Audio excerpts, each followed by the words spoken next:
క్రీస్తు శరీర విషయములు శ్రమపడిను గనుక మీరును అట్టి మనస్సును ఆయుధముగా ధరించుకొనుడి. శరీర విషయములో శ్రమపడిన వాడు శరీరమందు జీవించు మిగిలిన కాలము ఇక మీదట మనుజాశలను అనుసరించి నడుచుకొనక. అంతవరకు ఆగండి. మనుజాశలను అనుసరించి నడుచుకొనక. ప్రార్థన చేసుకుందాం. పరిశుద్ధుడైన మా తండ్రి, ప్రేమగల మా ప్రభువా, మీ ప్రియకుమారుడు మా రక్షకుడైన యేసుక్రీస్తు ప్రభువు మహిమగల నామం నీకు స్తోత్రం నాయన. ఈ రాత్రి నీ పిల్లలం, ఈ మధ్యాహ్నం వేళ నీ పిల్లలము నీ వాక్యమును ధ్యానిస్తూ ఉండగా నీ ఆత్మ సహాయం మాకు దయచేయండి నాయన. పరిశుద్ధాత్ముడవై మాలో మాతో ఉన్న దేవా, నీ దాసుని మాట్లాడించండి, వాక్శక్తిని అనుగ్రహించండి. నీ పిల్లలు వాక్యము వినగల చెవిని, గ్రహించగల హృదయాన్ని దయచేయండి. సహాయం చేయమని వాక్యము బయలువెడలుతూ ఉండగా నా ప్రభా, మేము దాని మీద లక్ష్యముంచి ఆ ప్రకారం జీవించే కృప దయచేయమని యేసు ప్రభు మహిమగల నామమున స్తోత్రములు చెల్లించి ప్రార్థన చేసి వెడుచున్నాము తండ్రి. ఆమేన్.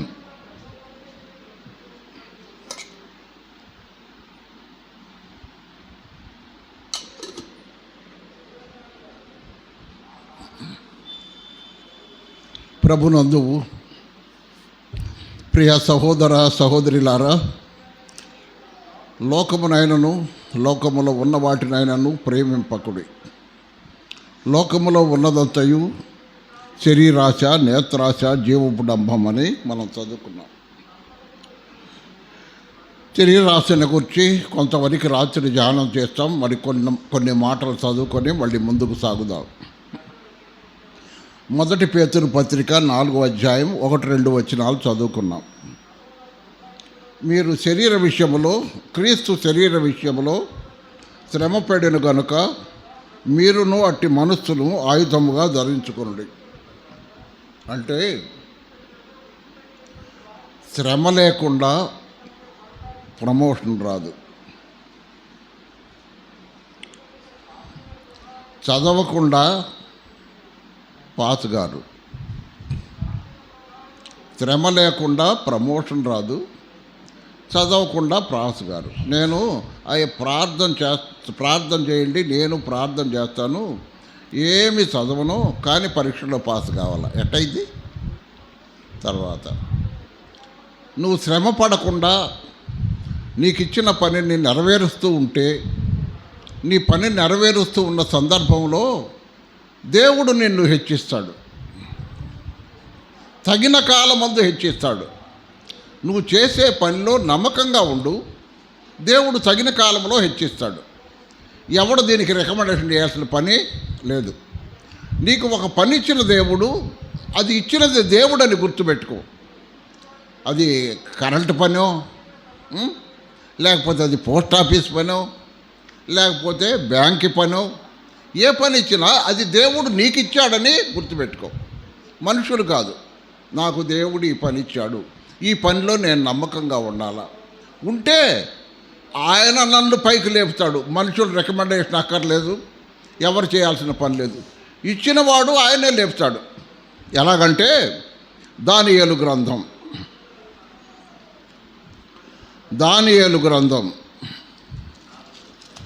దానియేలు బబులోను దేశంలో బానిస. ఎవరండి? బానిస. బానిస అంటే ఆధార్ కార్డు ఉండదు, రేషన్ కార్డు ఉండదు, పాన్ కార్డు ఉండదు, ఏ కార్డు ఉండదు. బానిస అంటే ఆ దేశంలో కులీనులు అంటారు, అంటే అందరికంటే తక్కువ జాతి వారు. వాళ్ళకంటే కూడా వీళ్ళు తీసేసిన వాళ్ళు. అంటే వీళ్ళకి స్వతంత్రత ఉండదు, స్వేచ్ఛ ఉండదు. ఆ దేశంలో ఎవరు ఏదైనా చేసినా కూడా వీళ్ళని గురించి పట్టించుకోరు. అది బానిస అంటే. దానియేలు బబులోను దేశంలో బానిసగా ఉన్నాడు. దేవుడు తగిన కాలమందు అతన్ని హెచ్చించాడు. ఎప్పుడు హెచ్చించాడు? తన్ను పవిత్రుడుగా ఉంచుకోవటానికి ఎప్పుడైతే ప్రయత్నం చేశాడో, దేవుని ఎదుట తన్ను పరిశుద్ధుడుగా ఉండటానికి ఎప్పుడైతే అతడు ప్రయత్నం చేశాడు, లేకపోతే ఉద్దేశించాడు, అప్పుడు దేవుడు అతన్ని ఏం చేశాడు? పైకి లేచాడు. నేను పరిశుద్ధుడు గనక మీరును పరిశుద్ధులుగా ఉండండి అన్నాడు. కాబట్టి ఆయన పరిశుద్ధుడు గనక మనం కూడా పరిశుద్ధులుగా ఉంటే ఆయనే చూసుకుంటాడు. దీనికి ఎవరు చెప్పాల్సిన పని లేదు. బానిసగా ఉన్నవాడు తన పరిశుద్ధతను కాపాడుకుంటూ ఉండగా దేవుడు హెచ్చించాడు. బానిస చెప్పాను కదా, బానిసకి ఏ హక్కులు ఉండవు. బానిసకి ఏ హక్కులు ఉండవు. అలాగే అటువంటి బానిసను దేవుడు మొట్టమొదటగా చూడండి, మొట్టమొదటగా దేవుడు బానిసను హెచ్చించాడు. ఒక సందర్భం వచ్చింది, రాజు కలగన్నాడు. ఆ కళ చెప్పడానికి ఏం చేశాడు? ప్రార్థన చేశారు. అతని స్నేహితులు ప్రార్థన చేశారు. చేసినప్పుడు దేవుడు ఆ రాజు కలభావాన్ని దానియేలుకు బయలుపరిచాడు. ప్రార్థన చేసింది నలుగురు, బయలుపరిచింది దానియేలుకు. మిగతా షడ్రక మేషక అబేద్నెగోలు కూడా చేశారు, కానీ బయలుపరిచింది దానియేలుకు దేవుడు. సరే, ఆ విధంగా బయలుపరిస్తే దాన్ని రాజుకు చెప్పాడు. చెప్పిన తర్వాత రాజు ఏం చేశాడు? 2వ అధ్యాయం 48వ వచనం. అప్పుడు రాజు దానియేలును బహుగా హెచ్చించి అనేక గొప్ప దానములిచ్చి అతని బాబేలు సంస్థానమంతటి మీద అధిపతినిగా నియమించి బాబేలు జ్ఞానులందరిలో ప్రధానునిగా నియమించను. ఒక బానిస అధిపతి అయ్యాడు. అధిపతి అంటే బైబిల్ గ్రంథంలో అధిపతి అనే మాటకు అర్థం ఏంటంటే ఒక గవర్నర్, లేదా ఒక రాష్ట్రానికి గవర్నర్, ఒక ప్రాంతానికి గవర్నర్గా అని చెప్తూ బాబేలు సంస్థానమంతటి మీద అతన్ని అధిపతిగా చేశాడు. బాబేలు జ్ఞానులందరిలో కూడా ప్రధానులుగా నియమించాడు. ఎవరితను? ఒక బానిస. ఎవరి రికమెండేషను? ఎవరిది లేదు. తన భక్తి జీవితాన్ని బట్టి తాను ఎప్పుడైతే పరిశుద్ధుడుగా ఉన్నాడో అప్పుడు దేవుడే అతన్ని హెచ్చించాడు. 2వ ప్రమోషను. భక్తిగల జీవితం జీవిస్తూ కంటిన్యూ అవుతున్నాడు. ఆ సమయంలో అతని జీవితంలో 2వ ప్రమోషన్ వచ్చింది. ఎలాగొచ్చింది చూడండి, 6వ అధ్యాయం.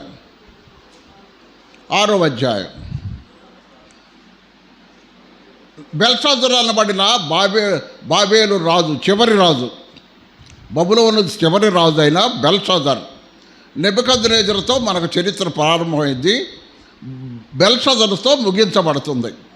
బెల్షాజరు కాలంలో వాడు తాగి చందనాలు ఆడుతున్నాడు. చక్రవర్తి, ప్రపంచాన్ని ఆలాల్సిన చక్రవర్తి తాగుడుకు లోనైపోయాడు.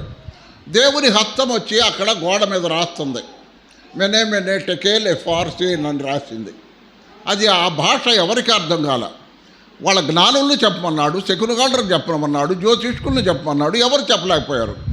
అప్పుడు నెబుకద్నెజరు కాలంలో ఉన్న ఒక ఆయన రాణి భార్య, అంటే ఈ రాజు యొక్క నాయనమ్మ, ఆమె వచ్చి అందయ్యా, మీ నాన్న కాలంలో దానియేలు ఉన్నాడు,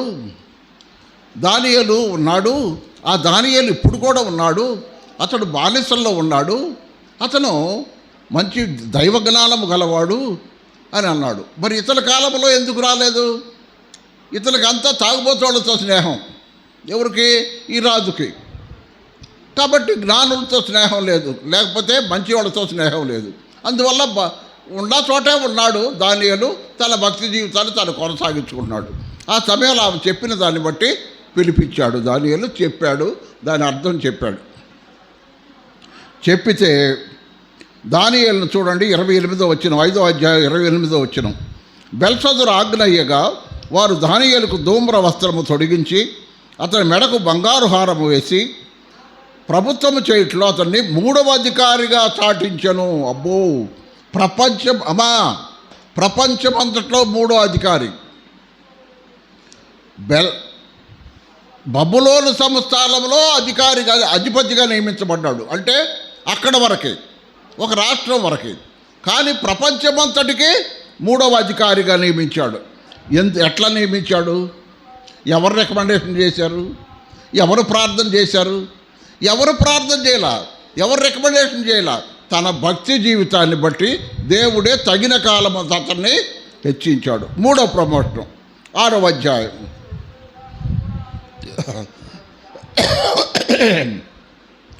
6వ అధ్యాయం 3వ వచనం. ఈ దానియేలు అతి శ్రేష్టమైన బుద్ధి గలవాడై ప్రధానులలోనూ అధిపతులలోనూ ప్రఖ్యాతి నొందెను గనుక రాజ్యమంతటి మీద అతను నియమింపవాలని రాజు ఉద్దేశించను. రాజ్యమంతటంటే ప్రపంచం మొత్తం మీద. అప్పుడు ప్రపంచం ఏది? ఐరోపా ఖండం, ఆసియా ఖండం, ఆఫ్రికా ఖండం, ఈ ఒకటే గడ్డ. ఇప్పుడు కూడా అంతే. ఆసియా, ఐరోపా, ఆఫ్రికా ఒక గడ్డ, ఉత్తర అమెరికా, దక్షిణ అమెరికా ఒక గడ్డ, ఆస్ట్రేలియా ఒక గడ్డ. అప్పుడు ఆస్ట్రేలియా ఉందో లేదో ఎవరికి తెలియదు. అమ్మా విను. తర్వాత ఉత్తర అమెరికా, దక్షిణ అమెరికా ఉండయో లేదో ఎవరికి తెలియదు.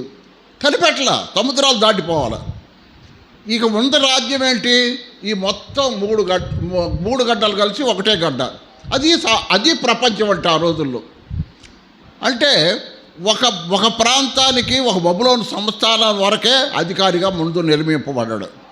తర్వాత ఆ రాత ఎప్పుడైతే చెప్పాడో ఇటువంటి వాడు ప్రపంచమంతటి మీద అధికారిగా ఉండాలని, మూడవ అధిపతిగా చేయాలని చాటించాడు. తర్వాత ఏం చేశాడు? అది రెండోది.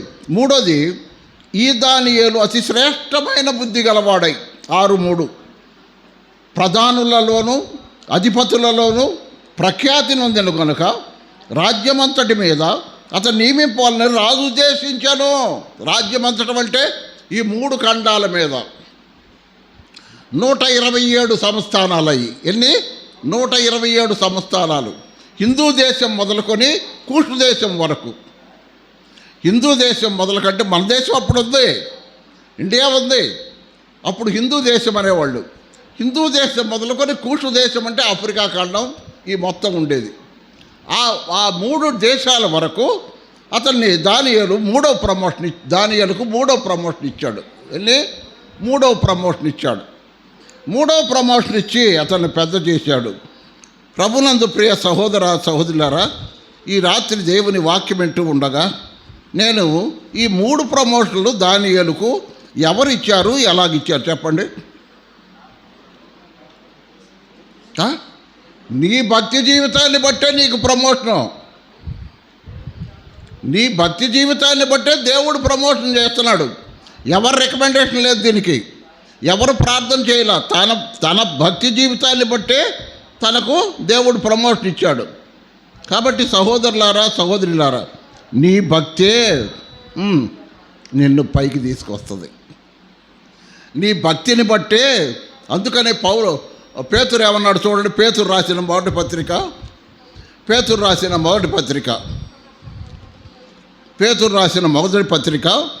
5వ అధ్యాయం 6వ వచనం చదవండి తీసిన వాళ్ళు. దేవుడు తగిన సమయమందు మిమ్మల్ని హెచ్చించున్నట్లు ఆయన బలిష్టమైన చేతి కింద దీన మనస్కులై ఉండండి. ఎలా ఉండండి? దీన మనస్కులై ఉండండి. ఈ మధ్యాహ్న వేళ దేవుని వాక్యం వింటున్న ప్రియ సహోదరుడా సహోదరి, ప్రార్థన చేయొచ్చు మీకోసం, అందరూ చేయొచ్చు, నువ్వు చేయొచ్చు. కానీ దేవుడు హెచ్చించకుండా ఎవడూ పైకి రాలేడు.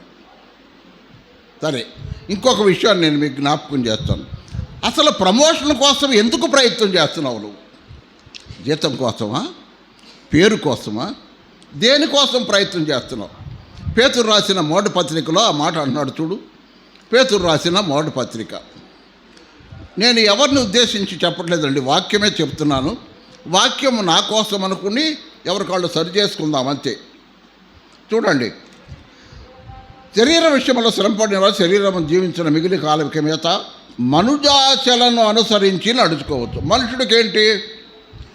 నేను ఒక 4th క్లాస్ ఎంప్లాయీని, 4th క్లాస్ ఎంప్లాయీని నేను 3rd క్లాస్ ఎంప్లాయీ కావాలా? 3rd class employee. నేను 2nd క్లాస్ ఎంప్లాయీ కావాలా? 2nd క్లాస్కి వస్తాను. నేను 1st క్లాస్ ఎంప్లాయీ కావాలా? మనుష్యుని ఆశ, మనుషుని ఆశ నిజమే, తీసుకొస్తాడు. అయితే దేవుడు కలిగి ఉండాలి. నీళ్ళు దేవుడు కలిగి ఉంటే లోకం తీసేయి. వాళ్ళు రికమెండేషన్లు పెడతారు, డబ్బులు పెడతారు, ఏదోదో చేస్తారు, పైకి వస్తారు. మనకు అట్ట కాదు. మనము ఎవరు రికమెండేషన్ అక్కర్లేదు, పరలోక దేవుని రికమెండేషనే మనకు చాలు.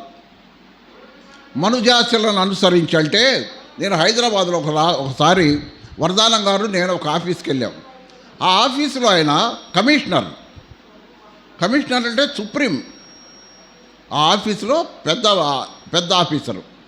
ఆయన టేబుల్ పెద్దగా ఉంది, చాలా పెద్ద టేబుల్.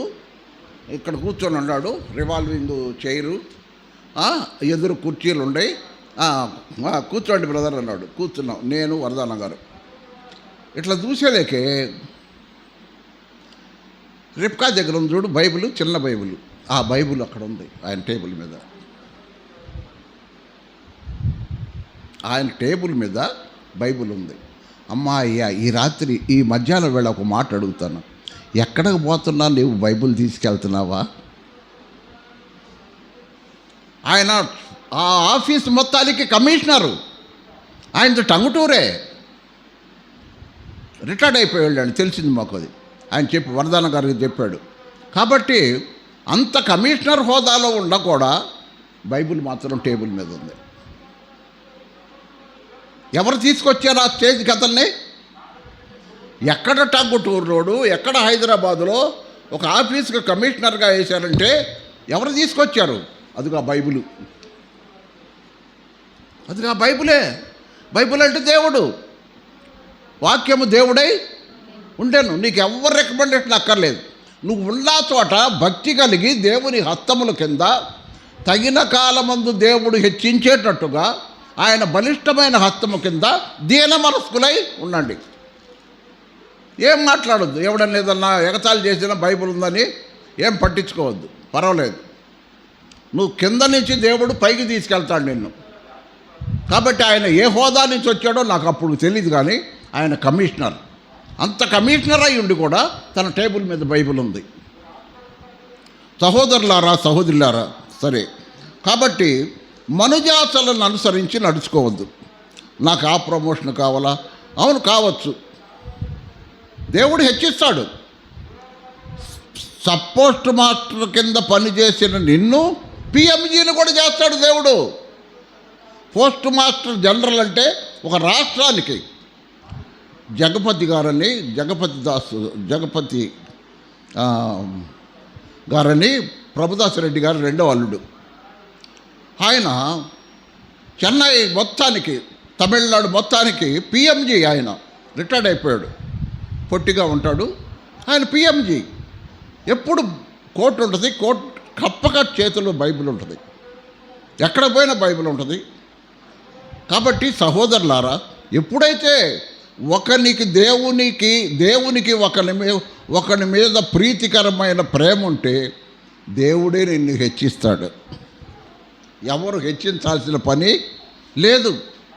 నీ ప్రవర్తన ఆయనకు ప్రీతికరముగా ఉంటే నిన్నే దేవుడు పైకి హెచ్చిస్తాడు. ఏమి చేయాల్సిన పని లేదు. ఆయనకి ఇష్టంగా ఉండు. ఆయనకి ఇష్టంగా ఉంటే నిన్ను పైకి తీసుకెళ్తాడు. ఎంత పైకి అంటే ఎంతైనా. నేను రాత్రి ఇది ఆలోచిస్తుంటే, ఒకవేళ నవ్య ఒక ప్రమోషన్ వచ్చేసరికి నేను ఉంటాను, ఇంకా ప్రమోషన్లు ఎక్కిపోతూ ఉంటుంది అనుకో, నేను ఉండనేమోగా అని అనిపించింది కదా. అంతే కదా. ఇప్పటికే 77 వచ్చినాయి నాకు. ఒక్కొక్క ప్రమోషన్ ఎక్కిపోతూ ఉందనుకో, నేను అప్పుడు దాకా ఉండలేదు. కనీసం ఒక ప్రమోషన్ అన్న చూద్దాం అని అనుకుంటున్నా. రాత్రి ఆలోచనలు ఇవన్నీ వస్తూ ఉంటాయి. నేను పడుకుంటాను, మధ్యరాత్రులు 1 గంటకో 2 గంటకు మెలకు వస్తాయి. ఇవన్నీ ప్రార్థనల గురించిన ఆలోచనలన్నీ వస్తూ ఉంటాయి. కాబట్టి సహోదరులారా, గమనించండి. మనుజాశలను అనుసరించి నడుచుకొనక, 1 పేతురు 4:2. దేవుని ఇష్టానుసారముగా నడుచుకున్నట్లు. ఎవరి ఇష్టానుసారం? అది దేవునికి నువ్వు గనక ఇష్టంగా ఉంటే నిన్ను అట్టడుగునుండా కూడా తీసుకొస్తాడు పైకి. పెంట కుప్పల నుంచి దీనులను పైకి తీసుకొస్తాడు. పెంట కుప్పలలో ఉన్న దీనులను పైకి తీసుకొస్తాడు ఆయన. కాబట్టి నడుచుకొనుచు పాపముతో జోలికి ఏమీ ఉండును. కాబట్టి పాపంతో మాత్రం ఇక జోలి ఉండద్దు. ఒకనాడు పాపం చేశాం. చూడండి అక్కడ ఏమన్నాడు, మనము పోకిరి చేష్టలు, దురాశలు, మద్యపానము, అల్లరితో కూడిన ఆటపాటలు, త్రాగుబోసుల విందులు, చేయదగిన విగ్రహ పూజలు మొదలైన వాటి అందరూ నడుచుకొనుచు అన్యజనుల ఇష్టము నెరవేర్చుంటుడు. కానీ గతించిన కాలం ఏదేదో చేశాం, ఏం చేశామో అది అన్నీ అయిపోయినాయి. కాబట్టి ఇప్పుడైనా ఇక నుంచి అయినా దేవునికి ఇష్టముగా నడుచుకుందాం. దేవునికి ఇష్టానుసారముగా మనం నడుచుకుందాం. కాబట్టి సహోదరులారా, సహోదరులారా, మనుజాశ ఉంటుంది. ఒక ఉద్యోగం చేస్తుంటే పైకి పోవాలని ఉంటుంది. కానీ ఆ పైకి పోవాలనే ఆశ నీకుంటే మంచిదే. కానీ నువ్వు ఎక్కడి నుంచి తెచ్చుకోవాలా? పైనుంచి తెచ్చుకోవాలి. ఆయన హెచ్చించాలి నిన్ను, మనుషులు కాదు, రికమెండేషన్లు కాదు. నీకు తగిన సమయమునకు బుద్ధి జ్ఞానముల సర్వసంపదలు ఆయందు గుప్తమై ఉండగా మంచి జ్ఞానాన్ని ఇచ్చి తగిన కాలమందు హెచ్చిస్తాడు. అప్పుడు దాకా ఆగు. కాబట్టి ఇంకొక మాట చదవండి, చూడు. తీతు పత్రిక 2వ అధ్యాయం. అపోస్తలుడైన పౌలు తీతుకు రాసిన పత్రిక 2వ అధ్యాయం. తీతు పత్రిక 2వ అధ్యాయం 12-13 వచనాలు. మనము భక్తిహీనతను, దురాశలను విసర్జించాలి. ఇహలోక సంబంధమైన దురాశలను విసర్జించి శుభప్రదమైన నిరీక్షణ నిమిత్తము, అనగా మహాదేవుడును మన రక్షకుడైన యేసుక్రీస్తు మహిమ యొక్క ప్రత్యక్షత నిమిత్తం ఎదురు చూస్తూ ఈ లోకములో స్వస్థ బుద్ధితోనూ, ఎట్లా ఉండాలట? స్వస్థ బుద్ధి అంటే ఆరోగ్యకరమైన బుద్ధి. బుద్ధికి కూడా ఆరోగ్యం కావాలా? మనిషికి ఆరోగ్యం కావాలా, బుద్ధికి కూడా ఆరోగ్యం కావాలా? ఆరోగ్యకరమైన బుద్ధి అంటే అందరికీ మేలు చేయాలని. ఎవరు మేలు చేయటానికి తగిన వారో వాళ్ళకి మేలు చేయాలి మనం. అది ఆరోగ్యకరమైన బుద్ధి. ఆ విధముగా మేలు చేస్తూ నీతితోనూ భక్తితోనూ బతుకుతుండవల్లని మనకు బోధించుతున్నది ఏంటది? దేవుని కృప. ఏంటది? దేవుని కృప. 11వ వచనం ఆఖరి లైను దేవుని కృప.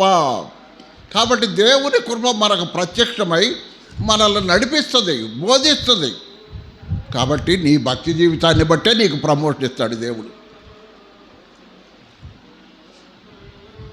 పేతురు రాసిన 2వ పత్రిక, ఇది తెరి రాసినది ఆపేస్తే ఇంతటితో. పేతురు రాసిన 2వ పత్రిక 2వ అధ్యాయం 18వ వచనం. 2 పేతురు 2:18 చదువమ్మా. 2:18. నీవు వ్యర్థమైన డంబపు మాటలు పలుకుచు తామే శరీర సంబంధమైన దురాశలు గలవారై తప్పు మార్గమునందు నడుచుకొని వారిలో నుండి అప్పుడే తప్పించుకొనిన వారిని పోకిరి చేష్టల చేత మరులు కొల్పుతున్నారు.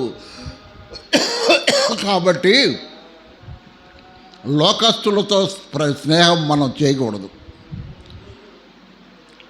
లోకస్తులతో మనకు స్నేహం వద్దు. దేవుని యందు భక్తి కలుగుండు.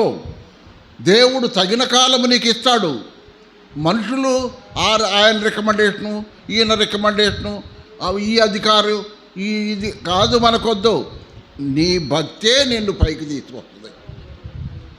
దానియేలు బానిసగా ఉన్న దానియేలును బబులోను దేశమునకే, ప్రపంచానికే ముఖ్యమంత్రిగా లేక ప్రధానమంత్రిగా చేశాడు. నిన్ను చేయలేడా? ఒక బానిసను బానిసగా వెళ్ళిన యోసేపు ఏమయ్యాడు? ఐగుప్తు దేశానికి ప్రధానమంత్రి అయ్యాడు కదా. బానిస ఐగుప్తు దేశంలో కొనబడ్డాడు పోతీఫర్ చేత. కొనుక్కున్నాడు బజార్లో ఇంట్లో పనిచేయటానికి కొనుక్కున్న యోసేపు ఆ దేశానికే ప్రధానమంత్రి అయ్యాడు. అయితే శ్రమలు ఉంటాయి, కొద్దిగా శ్రమలు ఉంటాయి, బాధలు ఉంటాయి. చెరసాల్లో వేశారు. పోతీఫర్ భార్య పాపంలో పడేయాలని ప్రయత్నం చేసింది, కానీ తప్పించుకున్నాడు కానీ చెరసాల్లో వేశారు. చెరసాల్లో సంవత్సరాల తరబడి ఉన్నాడు. కానీ ఎన్ని సంవత్సరాలు ఉన్నాడో మనకు తెలియదు. కానీ పోతీఫర్ దగ్గర ఫరోరాజు దగ్గర నిలబడినప్పుడు 30 సంవత్సరాలు, వాళ్ళ ఇంట్లో నుంచి బయటకు వచ్చినప్పుడు 17 సంవత్సరాలు. ఇక పోతీఫర్ ఇంట్లో కొంతకాలం ఉన్నాడు. కొంతకాలం ఉన్న తర్వాత ఎన్ని సంవత్సరాలు గడిచిందో మనకు అక్కడ లెక్కలేదు. కానీ చెరసాల్లో మాత్రం పానదాయకుడికి కలభావం చెప్పిన తర్వాత కూడా 2 సంవత్సరాలు ఉన్నాడు. అంటే దాదాపు పానదాయకుడు కల చెప్పింది 28 సంవత్సరాల వయసులో, అప్పుడు చెరసాల్లో ఉన్నాడు. చూడండి, దాదాపు 10 సంవత్సరాలు ఉన్నాడండి పోతీఫర్ ఇంట్లో. పోతీఫర్ ఇల్లు వర్ధిల్లిందంట. యోసేపు కాలు పెడితే దేవుడు ఆశీర్వదించాడు. యెహోవా అతనికి తోడై ఉండెను గనక ఆ ఇల్లు వర్ధిల్లెను, ఆ పొలము వర్ధిల్లెను, అతని సంపదలన్నీ వర్ధిల్లెను అనే మాట అక్కడ ఉంది. దేనికి కారణం? అతడు దేవుని యందు భయభక్తులు గలవాడు. అతడు ప్రధానమంత్రి అయిన తర్వాత కూడా ఒక మాట అన్నాడు, అయ్యా నేను దేవుడంటే భయపడతానయ్యా. ప్రధానమంత్రి అయిన తర్వాత కూడా దేవుడంటే భయపడ్డాడు. కాబట్టి మనం ఎక్కడున్నా దేవుడు పైకి తీసుకొస్తాడు. తెలుసు మనకి. ఎస్తేరు బానిస పిల్ల ఎస్తేరు ఏమైంది? ప్రపంచానికి మహారాణి అయింది. తన ప్రజలను కాపాడుకోవటానికి దేవుడు తన చిత్త ప్రకారముగా బానిస పిల్ల, తల్లి తండ్రి ఇద్దరు లేరు, అనాథ పిల్ల, అన్న పెంచుకున్నాడు. మొర్దెకై అన్న అవుతాడు. అన్న పెంచుకొని పెద్ద చేశాడు. అటువంటి బానిస పిల్ల ప్రపంచానికి మహారాణి అయింది. కారణం దేవుడంటే భయము, భక్తి ఉంది. శ్రమలు వచ్చినాయి. 3 దినాలు ఉపవాస ప్రార్థన చేసింది. కాబట్టి సహోదరులారా, దేవుని వాక్యం మనం వింటూ ఉండగా, దేవుడు మనతో ఉండగా మనకి ఇంకా పని ఏంది? మనకు ఇతరులతో పని ఏంటి? దేవుడు తోడై ఉండగా మనుషులతో మనకు అక్కర్లేదంటే వాళ్ళ తోచేయటం అని కాదు. మంచిగానే వద్దాం, ఆరోగ్యకరమైన బుద్ధి కలిగి ఉందాం. భక్తిహీనుల త్రోవను చేరక తప్పించుకొని తిరగమన్నాడు. కాబట్టి సహోదరులారా, ఇంకా ముందుకు సాగుదాం, టైం ఉంది కదా మనకి. రెండోది శరీరాశ చూసాం, ఇప్పుడు నేత్రాశ ప్రారంభమైంది ఎక్కడ? భూమి మీద ఆదాము వాళ్ళ దగ్గర ప్రారంభమైంది. ఆదికాండం 3వ అధ్యాయం 6వ వచనంలో ఆదాము వాళ్ళ దగ్గర ప్రారంభమైంది. అది ప్రారంభమైన ఏమైందో చూడు. కీర్తనల గ్రంథం 19:37. కీర్తనల గ్రంథం 19వ కీర్తన 119:37 చూడు.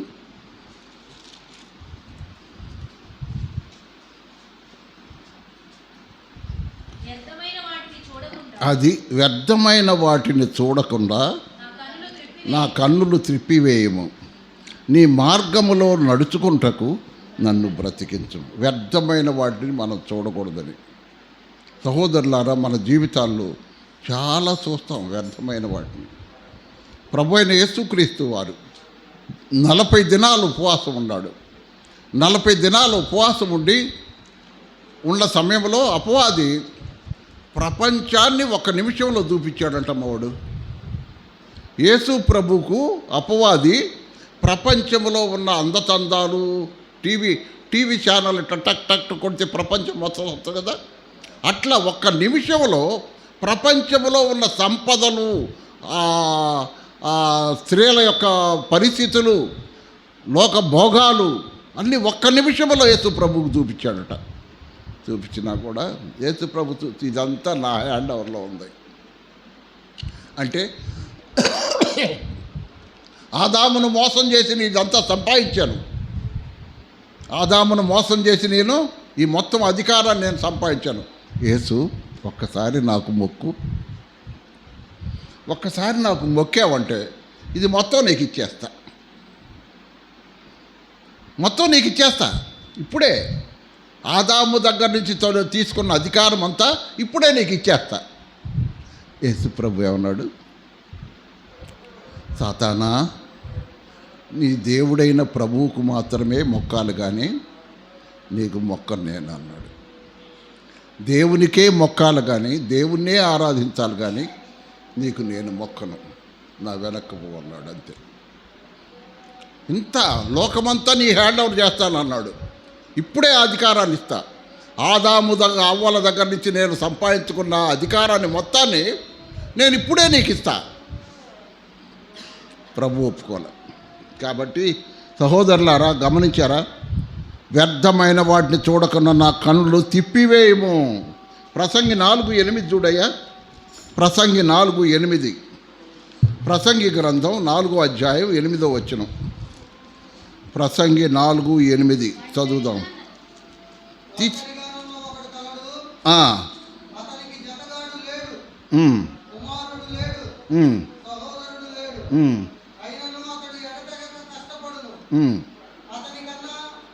కన్ను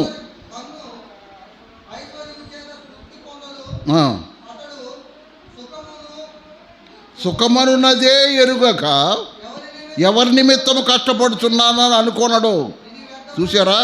ఇది వ్యర్థమైనది, బహుచింత కలిగించును అన్నాడు. అంటే వాడికి ఏం లేదు, ఒంటరిగా ఉన్నాడు, జతగాడు లేడు, కుమారుడు లేడు, సహోదరుడు లేడు, భార్య లేదు, బిడ్డలు లేరు, ఎవరు లేరు వాడికి. కానీ ఎడతగా కష్టపడుతూ ఉంటాడు. వాడు కన్ను ఐశ్వర్యం మీద చూస్తే తృప్తి పొందడు. సుఖం అనేది ఎరగకుండా ఎవరి నిమిత్తం కష్టపడుతున్నానని కూడా అనుకోండు, కష్టపడుతూనే ఉంటాడు. ఒకడు లోకమంతా సంపాదించుకోవాలనుకున్నాడు. కానీ ఎందుకురా నేను ఇంత సంపాదించుకున్నాను? సమస్తమే వ్యర్థమే కదా. లోకమంతా సంపాదించుకున్న సొలొమోను అన్న మాట ఈ మాట. లోకమంతా సంపాదించుకున్న నా కన్ను చూసిన దాన్ని నేను వదిలిపెట్టలేదు అన్నాడు. నా కన్ను చూసిన దాన్ని వదిలిపెట్టలేదు, అందువల్ల 1000 మంది భార్యలు అయ్యారు. ఎంతమంది? 1000 మంది. ఇక వాళ్ళు ఎవరో చూడలా.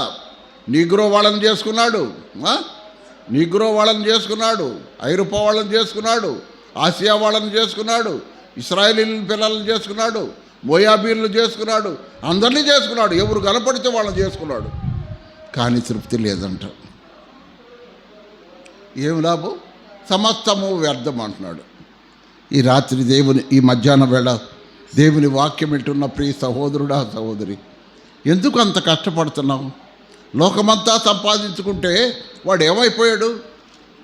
ఒకడు లోకమంతా సంపాదించుకొని తన ప్రాణం పోగొట్టుకుంటే వానికి ఏమీ ప్రయోజనం? ప్రభువే చెప్పాడు ఆ మాట.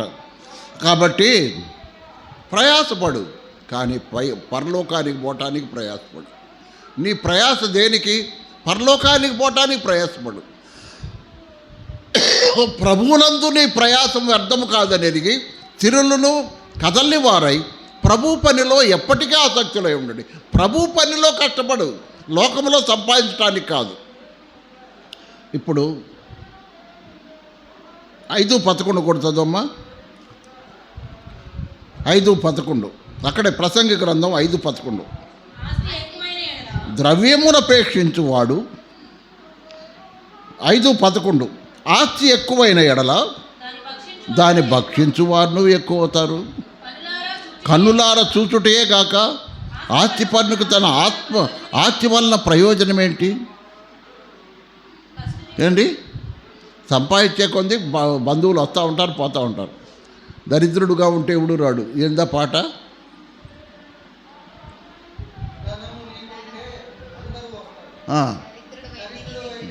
ధనం ఉంటే అందరూ వస్తారు, ధనం లేకపోతే ఎవడు రాడు. అవును సహోదరులారా, గమనించారా? నేను మేము ఎలా ఉద్యోగం నుంచి ఇక్కడికి వచ్చినప్పుడు ఎవరు రాలే మా దగ్గరికి. మీకు మీ తరానికి తెలియదు, పాత ఆ తరానికి తెలుసు.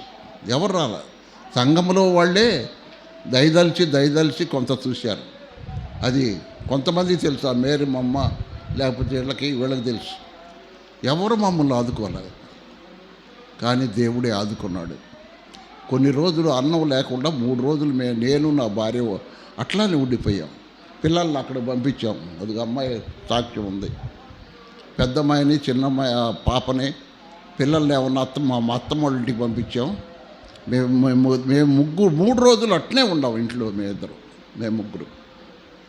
ఆ తర్వాత ఒకరోజు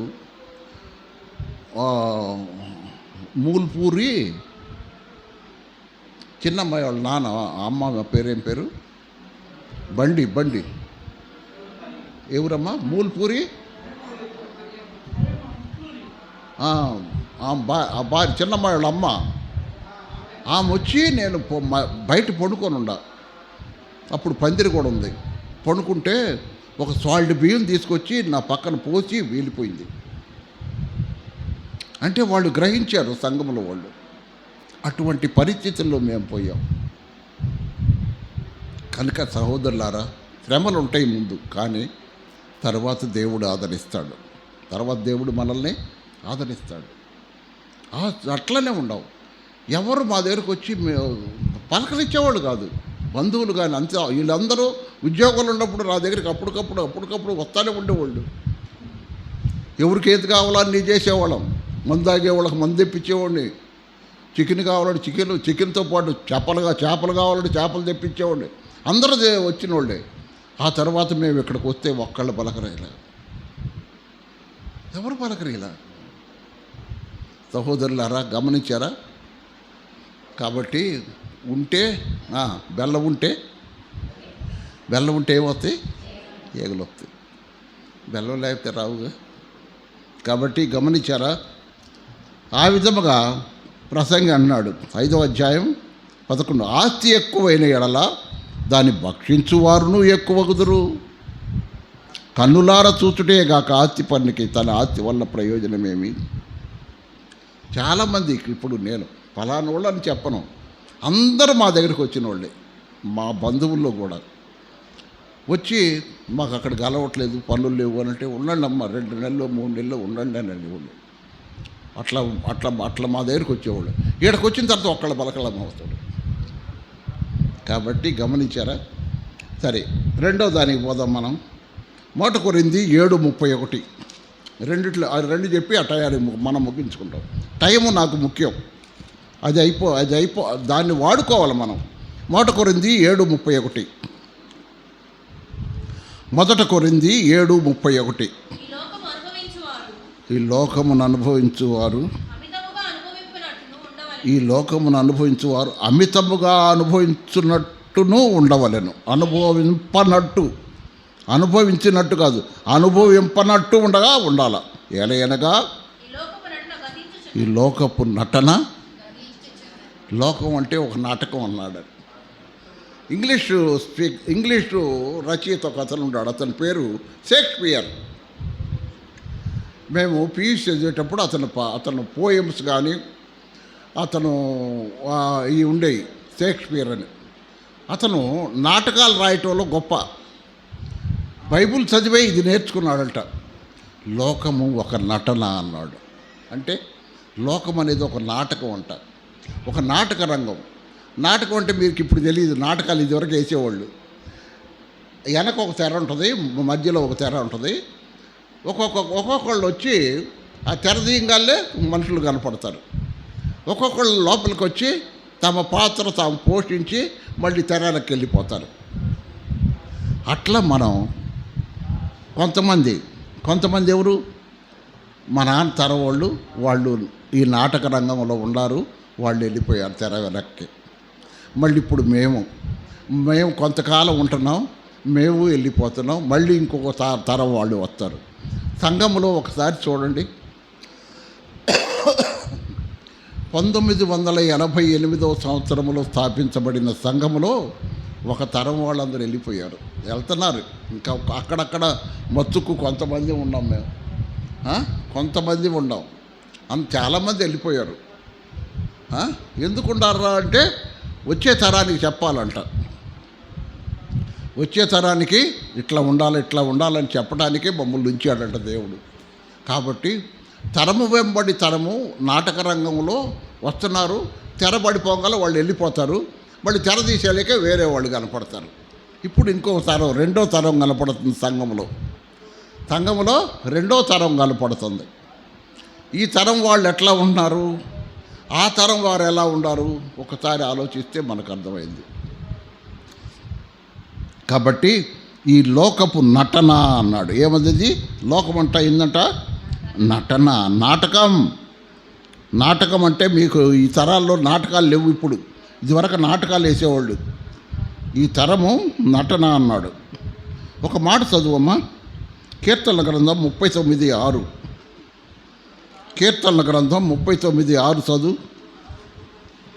కీర్తనల గ్రంథం 39:6.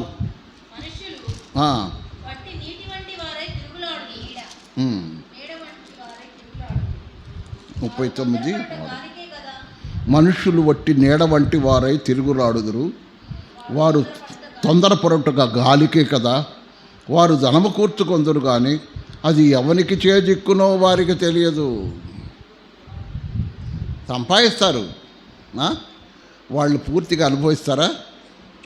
మనకు వదిలిపెట్టిపోతారు కదా. ఎవడూ శాశ్వతంగా ఒక ఇంట్లో ఉండలేరు. ఎవరూ శాశ్వతంగా ఒక ఆస్తిని అనుభవించరు. ఈ తరానికి ఆ ఆస్తిని అప్పగిచ్చాడు, దేవుడిచ్చాడు అనుకో, అనుభవిస్తారు, వెళ్ళిపోతారు.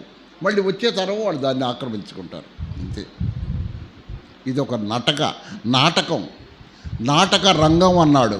నాటక రంగం. కాబట్టి ఇదంతా ఒక నాటకం, లోకమంతా ఒక నాటక రంగం అన్నాడు. కాబట్టి చూడండి 102:26 కూడా చూడు. 102:26 నేను ఇక ముగిస్తా. 102 కీర్తనలు 102:26. 102:26. 102:20 చదువయ్యా.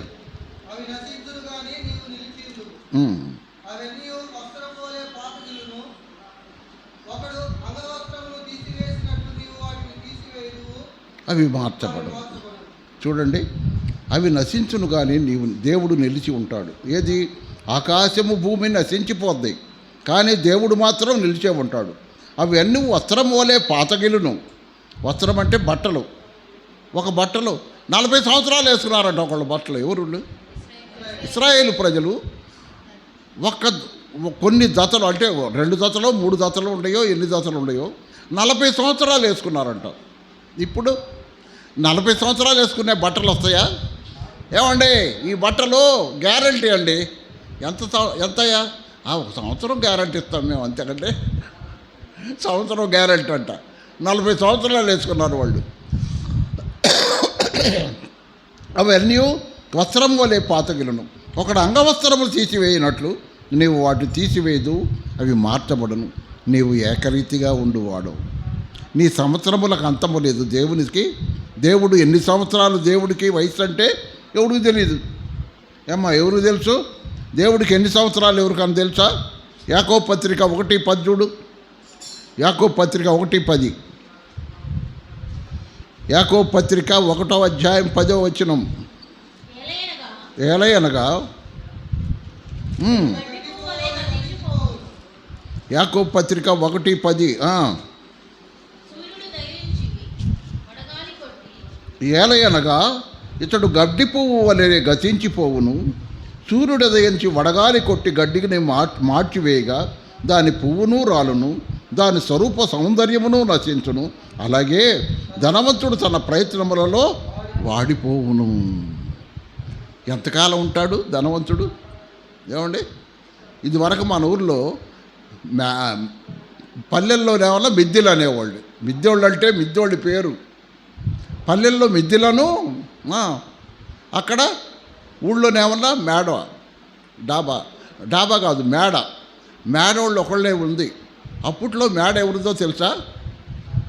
బ్రహ్మయ్య గారి ఇంటి పక్కన నీకు ఒకటి ఉంది చూడు మేడ, దాంట్లో ఇప్పుడు ఎవరు ఉంటున్నాడో తెలియదు. అదే అనేవాళ్ళు మేడ, బ్రహ్మగారి ఇంటి పక్కన మేడ. ఇప్పుడు దాంట్లో ఎవరు ఉన్నారో మనకు తెలియదు. మేడ వాళ్ళదేనంట, ఊరు మొత్తానికి మేడ. ఇప్పుడు ఎన్ని మేడలు అయినాయి ఊళ్ళో, ఓ అబ్బా ఎన్ని మేడలు అయినాయో. కాబట్టి వాడలు ఏమవుతాయి, బళ్ళు అవుతాయి, బళ్ళు వాడలు అవుతాయి. నేను కొన్ని రోజులు మన పల్లెలోకి పోలే ఈ మధ్య ఈ రోడ్లు పోతుంటే అన్ని డాబాలే. జగన్ కాలంలో ఇంటింటికి 15,000 ఇచ్చాడుగా నెలకేనా ఏమా, అంతేనా? సంవత్సరానికి 15,000. మళ్ళీ పిల్లలకి ఇంకా డాబాలు లేచినాయి. కాబట్టి అంతా ఎంతకాలం, కొంతకాలమే మనం అనుభవించేది. ఒక మాట చదువుకొని దేవుని చిత్తాన్ని చదువుకొని ముగించుకుందాం. మత్తయి సువార్త 7:21. ఇవన్నీ కాదురా, ఎట్లా జీవించాలో అక్కడ రాయబడి ఉంది. ప్రభువా అని నన్ను పిలుచు ప్రతివాడును ఆ పరలోక రాజ్యంలో ప్రవేశింపడు కానీ పరలోకమందున్న నా తండ్రి చిత్త ప్రకారమే చేయువాడే ప్రవేశించును. ఎవడు చేస్తాడు తండ్రి చిత్త ప్రకారం? తండ్రి చిత్తం ఏంటి? నా యందు విశ్వాసముంచుటయే దేవుని చిత్తమై ఉన్నది అని యేసుప్రభు అన్నాడు. కాబట్టి ఇవన్నీ అట్టబెట్టి యేసుప్రభుని నమ్ముకొని ఆత్మరక్షణ పాపక్షమాపణ పొంది పరలోక వారసులు కమ్మని ప్రభు పేరట ఈ మాట చివరిగా తెలియపరుస్తున్నాను. కాబట్టి ఇప్పుడైనా మనం తర్వాత కొనసాగిద్దాం. 1 యోహాను పత్రిక ఊరికనే బోధది, చాలా ఉంది దాంట్లో. సహాయం చేస్తాడు ప్రభు, సహాయం చేస్తాడు. ప్రార్థన చేసుకుందాం. పరిశుద్ధుడు అయిన మా తండ్రి యేసు ప్రభు మహిమ గల నామం నీకు స్తోత్రం నాయన. శాశ్వతమైన నీ ప్రేమతో మమ్మలను ప్రేమించి మా కొరకు నీ రొమ్మనున్న అద్వితీయ కుమారునే కలువరి శిలువలో బలి చేసి నీవు కార్చిన అమూల్య రక్తధారల వల్ల మాకు పాపక్షమాపణ, విమోచన, విడుదల కలుగజేసినందుకు నీకు స్తోత్రం నాయన. శాశ్వతమైన నీ ప్రేమతో మమ్మలను ప్రేమించావు. మా భక్తి జీవితాన్ని బట్టే మమ్మలను పైకి తీసుకొస్తాం. లోకములో వెదకటం కాదు, లోకములో వెతికి మేము ఎంతో నిష్ప్రయోజనమైపోయాం. కానీ ఈ లోకము దాని నటన గతించిపోబోతున్నప్పుడు మేము లోకంలో వెదకుండా మాయందు మేమే భక్తి కలిగి ఉన్నప్పుడు ఆ భక్తిని బట్టే నీవు మమ్మల్ని హెచ్చిస్తావు. అందుకనే నాయన పౌలు తిమోతికి రాస్తూ అన్న మాట మేము జ్ఞాపకం చేసుకుంటాం. సుఖముగా బ్రతుకుటకు ధారాళముగా దయచేసే దేవుడు. మేము సుఖంగా బ్రతకటానికి నువ్వు ధారాళంగా దయచేస్తావు. కానీ మేము మనుషుల వైపు చూస్తున్నాం కానీ నీ వైపు చూడలే. కాబట్టి అయ్యా నీ బిడ్డలు నీ వైపు చూచుటకు నేర్పించండి. ఎక్కడ ఫైనాన్స్ దొరికిద్దా, ఎక్కడ ఏది దొరికిద్దా, ఎక్కడ డోకరాలు దొరుకుతాయా, ఇది చూస్తున్నారు. కానీ సమస్తమును ధారాళముగా దయచేసి నీ వైపు చూడటానికి నేర్పించండి. నీ పిల్లలకు సహాయం చేయమని నీ కరుణా హస్తాలకు అప్పగించుకుంటూ యేసుక్రీస్తు వారి అతి శ్రేష్టమైన నామమున స్తోత్రములు చెల్లించి ప్రార్థన చేసి వెడుతున్నాం తండ్రి. ఆమేన్. అందరికీ వందనాలు.